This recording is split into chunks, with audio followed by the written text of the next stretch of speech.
It's Sunday night. You're lying in bed running the same numbers you ran last week. Mortgage, car payment, groceries, student loan. Nothing went wrong. You just can't stop doing the math. You already know the answer. You just don't like it. Here is what nobody tells you when you sign that 30-year paperwork. The mortgage isn't just a large monthly bill. It's a permission slip you silently ask for every time you want to do something different. Want to leave a job you hate? Better check the mortgage. Want to start something on the side? Better make sure the mortgage is covered. Want to take a pay cut to do work that matters? You can't. The mortgage says no. Today, I'm going to show you exactly what happens to your money, your stress levels, and your career options the day that payment disappears, including one number most people never calculate that will change how you think about this completely. The numbers here are more brutal than most people realize. The average mortgage payment in 2025 hit $2,329, closer to $2,845 for anyone who bought at current rates. The median household brings home around $5,400 a month after taxes. That means the mortgage alone consumes 43% of take-home pay before a single grocery gets bought. Every financial professional agrees the threshold should be 28%.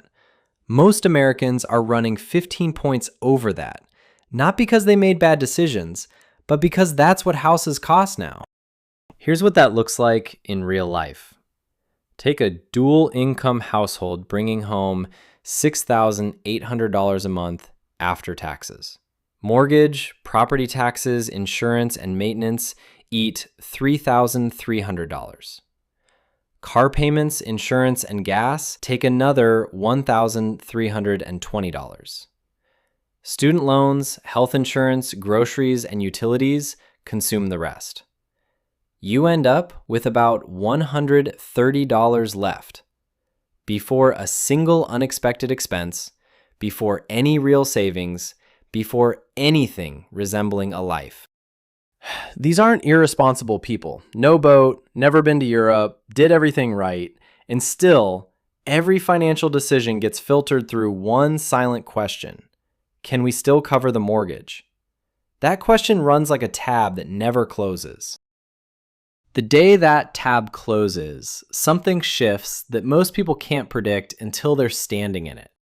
When the mortgage disappears, your expense floor drops. And here's the math almost nobody runs. Every $1,000 cut from monthly expenses means you need $300,000 less saved to be financially free. Eliminate $2,000 a month, and that number drops by $600,000. You didn't earn more. You changed what survival costs. When survival no longer requires both incomes at full capacity, decisions look different. She takes the role with more meaning and less salary.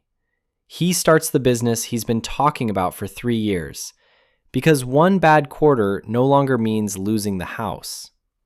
Their income didn't change. Their decisions did, because the math did. Now, before we go further, there's a counter-argument that smart people make, and it deserves a real answer, not a dismissal, a real one. If your mortgage rate is below 5%, you're mathematically better off investing extra cash than prepaying principal. A 3% guaranteed return from killing debt loses to a historical 8% from equities. About 82% of existing mortgage holders have rates below 5%. If that's you, the spreadsheet says invest the difference. Here's what the spreadsheet doesn't know. It assumes you actually invest the difference. Most people don't. They spend it. The mortgage was forced savings, and lifestyle creep quietly absorbs the cash within 18 months. The spreadsheet also can't model what it feels like to watch your portfolio drop 40% in a crash while you still owe $2,500 a month in mandatory payments. That's a fundamentally different experience than watching the same drop from a house you own outright. One is uncomfortable. The other is why people make catastrophic decisions under pressure. Above 7%. Most people who bought since 2022 pay it down aggressively. Below 4.5%, invest the difference. But only if you'll actually invest it, and be honest with yourself about whether you will. But here's what the spreadsheet will never capture. And it's the part that changes everything. There's research here that the financial world mostly ignores. A 2019 study tracked what happened when debts were fully eliminated. Anxiety dropped from 78% of participants showing clinical symptoms down to 53%.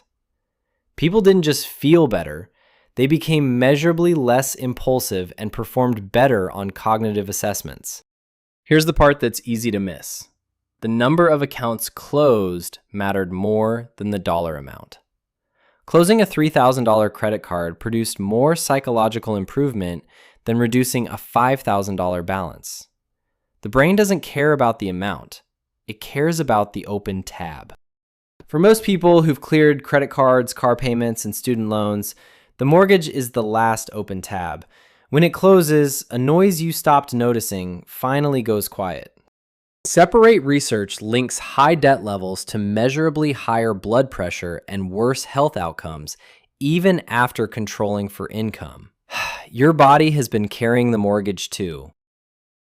Now here's what actually frees up, and people consistently get this wrong. When the mortgage disappears, you don't get the full payment back. Property taxes, insurance, and maintenance still run $838 a month on a $400,000 home. If your payment was $2,845, you freed up around $2,000 in real deployable cash. Put that $2,000 into a basic S&P 500 index fund at the historical 8% return. In 10 years, $365,000. In 20 years, $1,177,000. You put in $480,000. The market adds $697,000 on top. The bank was never going to tell you that in the closing office. Most people get to this moment and let the freed cash quietly disappear into lifestyle. Here's the sequence that avoids that. First, verify your lender filed the lien release and you received the deed. Lenders occasionally skip this, and you find out when you try to sell. Second, rebuild your emergency fund. 6 months of your new, lower expenses before anything else. Then deploy an order. 401k match first. That's a 50 to 100% guaranteed return. Roth IRA, full 401k, HSA if eligible, the rest into a low-cost index fund. Here's what actually changes. The Sunday night math stops. Not because you got rich, because you changed what survival costs. When survival costs less, decisions stop being about what the mortgage requires and start being about what you actually want. That is what every person who gets there reports. Not that they're suddenly wealthy, that they can finally choose. The people who get there earliest aren't the ones who earn the most. They're the ones who understood what the finish line was worth and ran toward it on purpose. If you know someone doing the Sunday night math right now, send this to them. It won't solve the math, but it might change what they're solving for. And if you want to understand money the way most people never will, subscribe. Every week we break down one thing the financial world gets wrong or doesn't tell you at all. This was one of them.